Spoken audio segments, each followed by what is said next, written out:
ملک میں بہت اللہ نے پوٹینشیل دیا ہوا.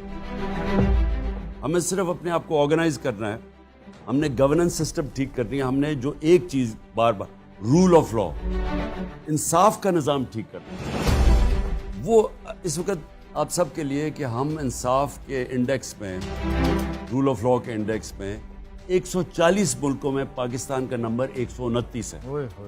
اور آپ ڈنمارک, اور میں پھر آپ سب کے لیے بتاتا ہوں کہ کیونکہ میرا تجربہ یہ ہے کہ انصاف ہوتا ہے تو خوشحالی آتی ہے.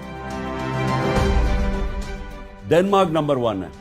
پاکستان کی اوسط آمدنی $1,600 ہے, ڈنمارک کی $68,600.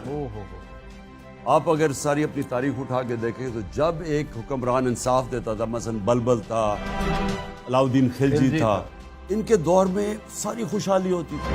اور جب کوئی ایک ظالم یا ناانصافی کرنے والا حکمران آتا تھا, قحط پڑ جاتی تھی. تو انصاف اور خوشحالی اکٹھے جاتے ہیں. آج جتنے آپ کے مغرب میں ملک ہیں, آپ اسکینڈینیویا میں چلے جائیں, سوئٹزرلینڈ چلے جائیں, کیونکہ وہاں انصاف کے انڈیکس میں وہ بہت آگے ہیں, جو 5-6, وہاں خوشحالی ہے. ہمارے لوگ بیچارے ویزے لے کے پیسے خرچ کر کے وہاں جاتے ہیں, اور پیسے نہیں بانٹ رہا کوئی, وہاں اس لیے جاتے ہیں کیونکہ لیول پلینگ فیلڈ ہے, انصاف لوگوں کو آزاد کرتا ہے, وہاں خوشحالی ہے, وہاں محنت کرتا ہے, پھل ملتا ہے.